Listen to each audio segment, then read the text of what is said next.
Muito bom dia, meus caros irmãos.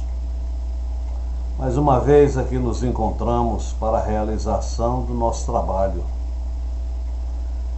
Antes, queremos agradecer ao coração querido de Nossa Senhora, Nossa Mãe Santíssima, pela oportunidade que mais uma vez ela nos concede de podermos nos utilizar deste equipamento de comunicação para levar aos companheiros ensinamentos desta doutrina querida dos Espíritos e do Santo Evangelho de nosso Senhor Jesus Cristo. Esta é a nossa intenção, divulgar os ensinamentos desta doutrina abençoada para todos aqueles que já têm a mente preparada para receber, para entender e valorizar essa luz que a infinita misericórdia nos concede. Meus irmãos, o nosso vídeo de hoje é o de número 106.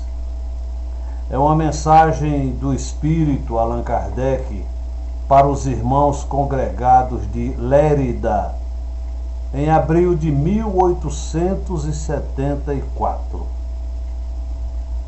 É do livro Roma e o Evangelho, de Dom José Amigó e Pelletier, editora da FEB, 7ª edição de 1982, página 221 a 229, publicado no Rio de Janeiro, RJ.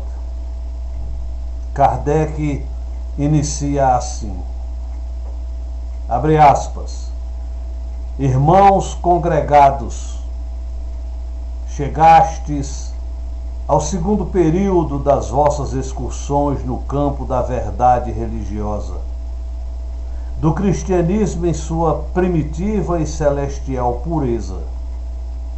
No primeiro período estudastes, observastes, enchestes a vossa mente e o vosso coração com as verdades que, como luminosos raios do sol da inteligência, varreram as nuvens amontoadas no céu das vossas convicções e pudestes alimentar-vos com os sentimentos que nascem e se desenvolvem ao puríssimo calor dos dons e das graças do Altíssimo. Ditosos sereis, se souberdes aproveitar das riquezas semeadas sob os vossos passos, no primeiro período dos vossos ensaios e estudos religiosos. Entrastes no segundo período, irmãos congregados, e venho fazer-vos algumas indicações, que espero e vos rogo não ouvideis. Tendes estudado e observado, e é chegado o momento de praticar os vossos estudos. Os bons espíritos vos observam dos mundos da luz. Eles foram para vós, emissários da misericórdia do Eterno, e esperam ansiosos o vosso progresso e os frutos dos seus desvelos. Obrigá-los-eis a arrependerem-se da confiança que depositaram em vós e a voltar-vos as costas com desprezo? E não somente eles, mas também os da terra, vos seguem com as suas vistas, prontos a julgar pelas vossas obras a bondade das doutrinas que difundis com a palavra. Sois cristãos ou não? Respondei. Se o sois, não me respondais com a palavra, mas com os vossos sentimentos e com a vossa conduta. Em vão direis que o sois, se as vossas obras desmentirem o que a vossa língua afirma. Porque só passa como verdadeiro cristão aquele que tem o Cristo no coração e trilha as veredas da caridade que o Cristo abriu à humanidade inteira. Em vão ficareis entusiasmados com a leitura das revelações obtidas, se não traduzirdes o vosso entusiasmo em fatos que se harmonizem com a magnitude das instruções reveladas. Ignorais, porventura, que os erros da igreja pequena tiveram princípio no falso cristianismo do coração de seus doutores? Assim, se o vosso coração não tiver em mira a caridade e a humildade, sereis abandonados pelo gênio do verdadeiro cristianismo, que vos cobriu com as suas asas. Divagareis de novo, pelas solidões do espírito, castigo das almas frívolas e infecundas para o bem. Cumpre-vos, sobretudo, irmãos congregados, não esquecer, antes deveis tê-lo constantemente em vista, que o Espiritismo é o próprio cristianismo, e que tudo que é alheio e contrário às doutrinas evangélicas, à palavra e ao Espírito do Cristo, deve ser alheio e contrário à vossa palavra e ao pensamento que há de guiar-vos como uma estrela na segunda jornada dos vossos estudos religiosos. Alheio e contrário à palavra e ao Espírito de Jesus é o domínio do orgulho. Alheia e contrária é a hipocrisia. Alheio e contrário é o apego aos prazeres e bens temporários. Alheios e contrários são o egoísmo, a ociosidade, os zelos invejosos, a revolta, o ódio e a lisonja. Em uma palavra, tudo aquilo que alheio e contrário aos conselhos e preceitos de uma consciência sã e ilustrada. É contrário e alheio à seiva do cristianismo, e é para vós uma árvore de prova e um fruto de proibição. A cena bíblica do paraíso repete-se todos os dias. A árvore da ciência não morreu. Cresce e estende os seus ramos sobre a terra, e a serpente enroscada no tronco da árvore, se não no coração de cada um dos homens, convida-os com os seus mentidos afagos à infração do preceito. Leio no vosso pensamento, e discorrendo sobre o maior ou menor preço das minhas palavras, vejo que dizeis convosco: amor, caridade, simplicidade, adoração, pureza. Tudo isso é muito bom, mas já o sabíamos. Era melhor que nos falassem de outros pontos por nós ignorados, de alguma coisa que se refira ao mundo dos espíritos e à sua admirável ação. Para que repetir-nos hoje, amanhã e sempre os mesmos conselhos e preceitos? Ó irmãos congregados, julgais que os espíritos de conselho tenham por missão satisfazer a vã curiosidade, o orgulho, o amor próprio e os caprichos dos homens? Não sejais injustos, eu vô-lo rogo, em benefício de vós mesmos, e, a fim de que julgueis com mais acerto e retidão, propunho-me a falar-vos também do formoso, do celestial ministério dos Espíritos de luz. Antes, porém, tenho de falar-vos de outras coisas que vos tocam mais de perto, porque se referem a vós. Antes de vos elevardes sobre as nuvens, é necessário que conheçais a terra, que os vossos pés pisam, e os laços que a ela vos prendem. eu deixaria de cumprir a missão que me traz ao vosso centro, se, oferecendo à vossa consideração o belíssimo quadro das harmonias celestes, deixasse de mostrar-vos o caminho pelo qual podeis em pouco tempo entrar no gozo dessas venturosas harmonias. Sem o consolador auxílio da providência, que nunca deixa as criaturas abandonadas às suas próprias forças, em vão buscareis elevar-vos sobre as misérias da terra e sobre o lodo das debilidades humanas. As vossas asas inexperientes se derreteriam ao sopro corrupto e abrasador das paixões engendradas pelo egoísmo e pelo orgulho. Uma só palavra explica e sintetiza toda a moral, toda a lei e toda a revelação, desde o começo do mundo até hoje. A fórmula universal do progresso, da virtude e da felicidade é o próprio Verbo divino revelado, e a luz que sobre os homens ele irradia das alturas do pensamento infinito. Será preciso citar-vos essa palavra?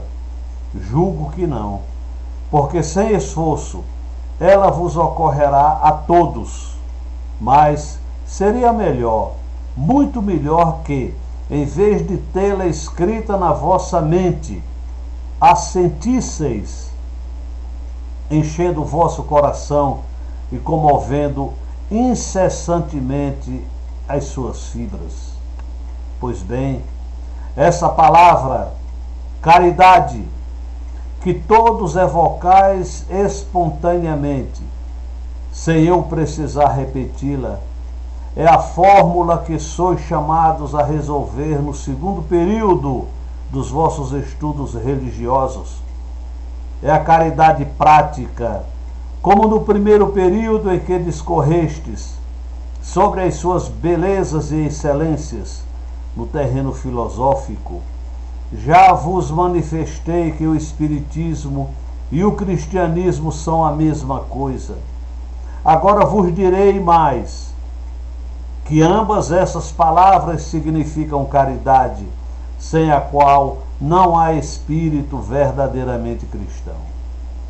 Caridade, palavra amorosa, manjar divino das almas puras, dos espíritos de Deus. Os anjos, ao pronunciá-la, uma suave harmonia enche os céus, e uma ditosa corrente de inefáveis doçuras se estabelece entre o sólio do Altíssimo e a morada dos homens. É a escada de Jacó. Por ela sobem os ais, os desejos e as preces. Por ela descem ao coração humano os consolos, as esperanças e os primeiros crepúsculos da felicidade mortal. Mas, quão diminuto eco acha no coração do homem a palavra caridade. Muitos lábios a pronunciam, porém ela não vem do íntimo da alma. Escrita na mente, pronunciam-na com frieza, quando essa palavra devia sair envolta em turbilhões de chamas, porque a caridade é o fogo purificador que consome todas as impurezas e imperfeições das criaturas formadas pela soberana vontade. Tendes franqueado ao vosso coração o mundo das misérias humanas, vastíssimo campo em que podeis e deveis exercitar e desenvolver os germes do amor com que Deus enriqueceu as vossas almas, assim como exercitastes e cultivastes o entendimento no campo das especulações filosóficas. Pensastes e meditastes em matéria de religião. É agora chegada a ocasião de senti-la, se quiserdes ficar responsáveis pelos sentimentos recolhidos na primeira jornada da vossa viagem ao mundo da verdade. A religião é antes sentimento que conhecimento.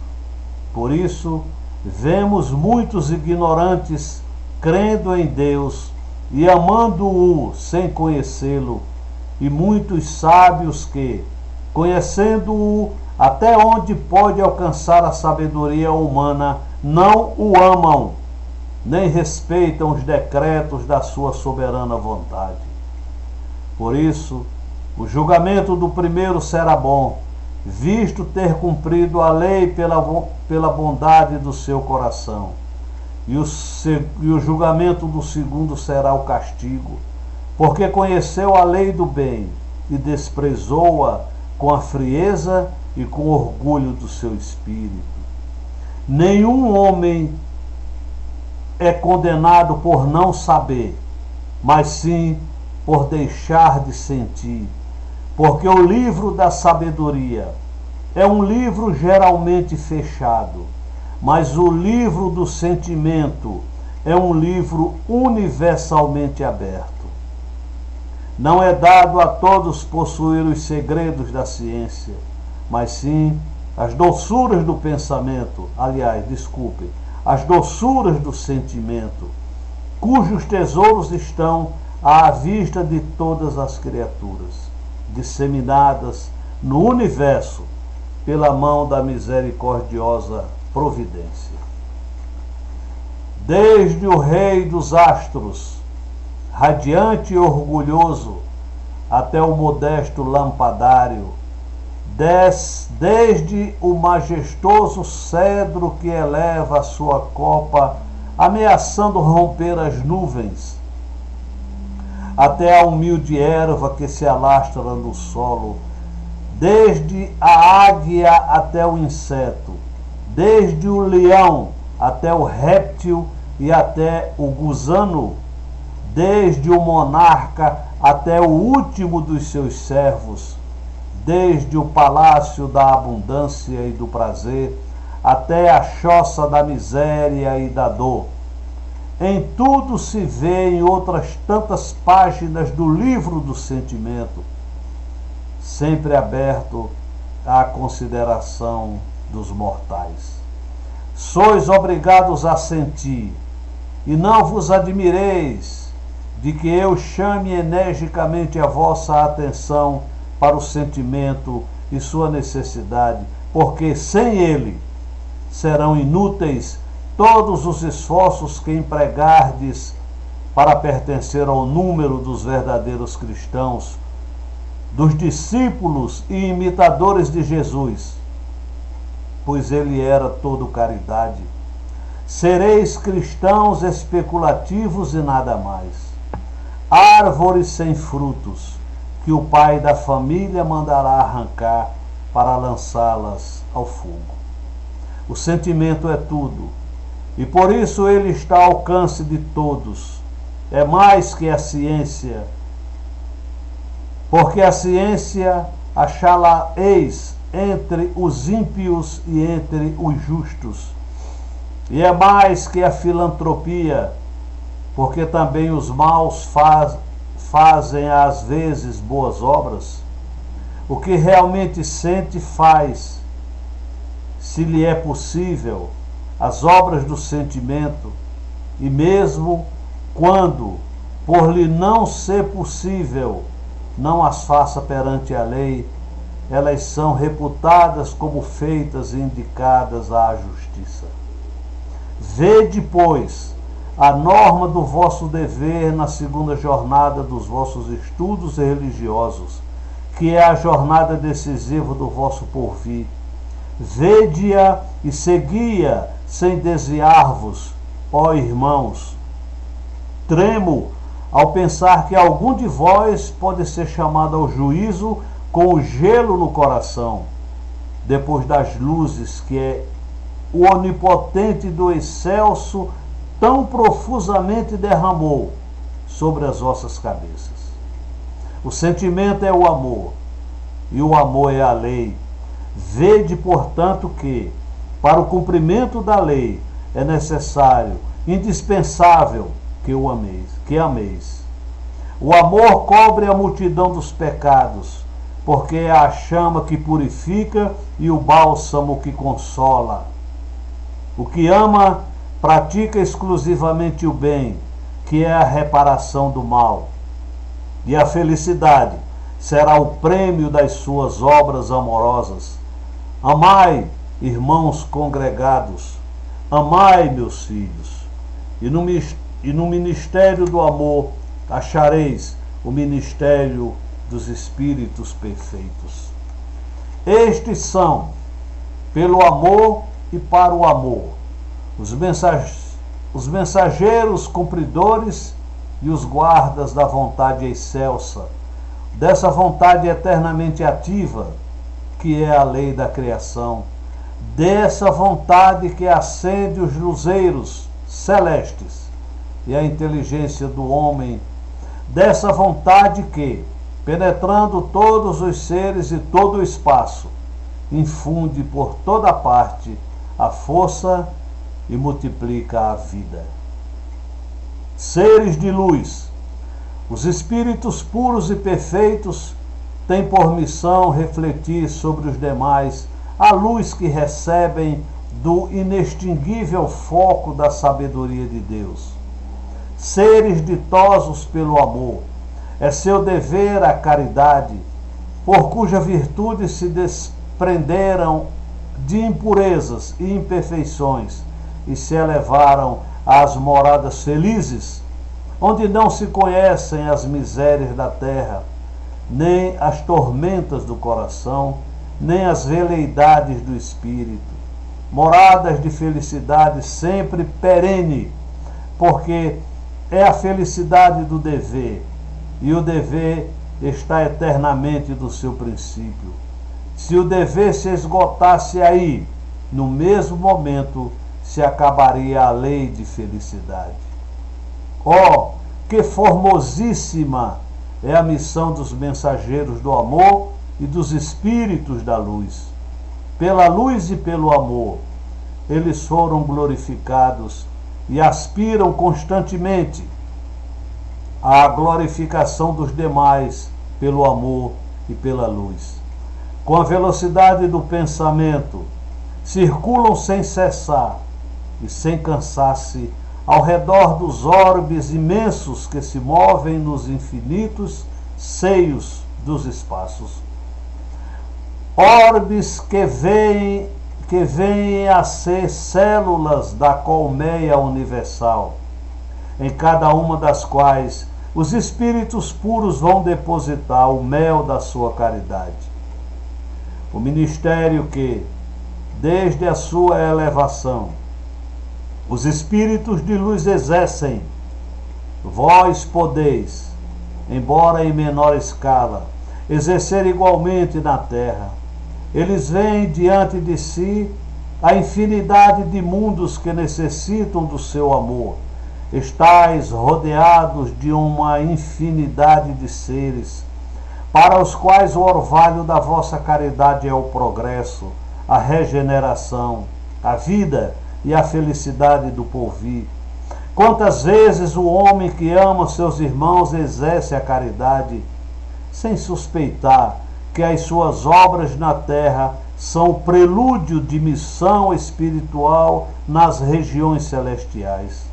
A caridade, irmãos congregados, é uma árvore cuja raiz está no misterioso e fecundo seio do Criador, e cujos ramos, carregados de frutos e perfumes, se estendem em todas as direções, derramando benéfica sombra sobre as moradas esparsas do universo, que é a casa do Senhor.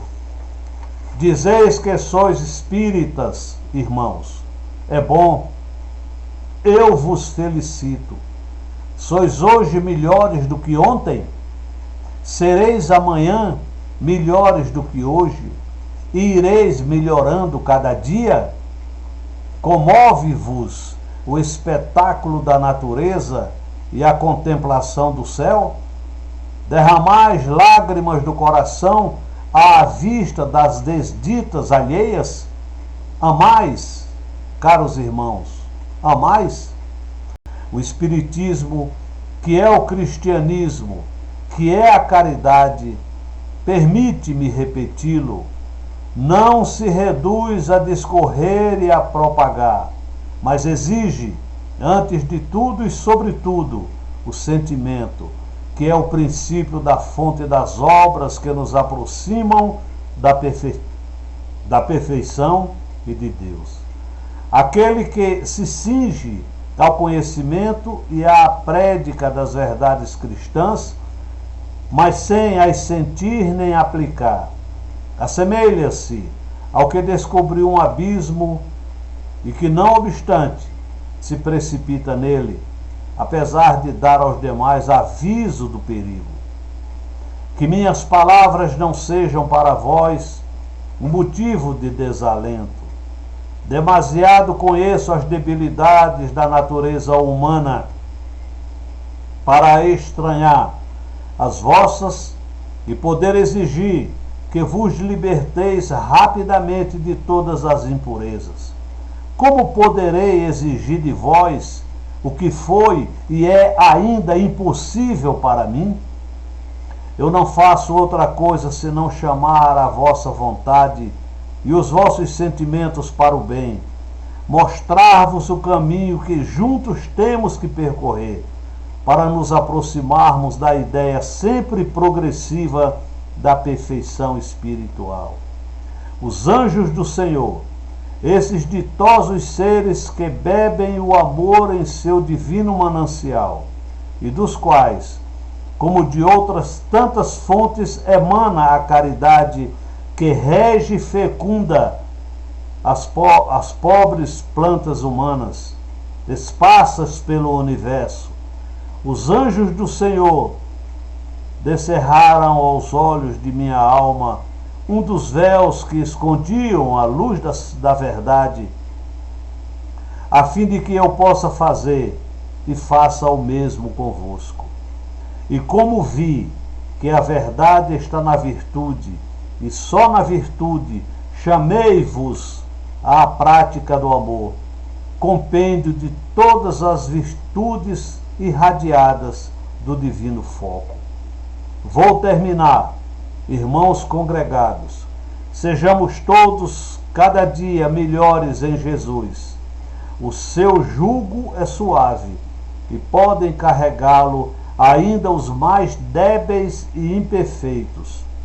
Tomemos cada um a nossa cruz com resignação e amor, e subindo assim o calvário da expiação e da prova, imitaremos a Jesus nos merecimentos, para sermos depois glorificados ao seu lado pela virtude da sua doutrina. Allan Kardec.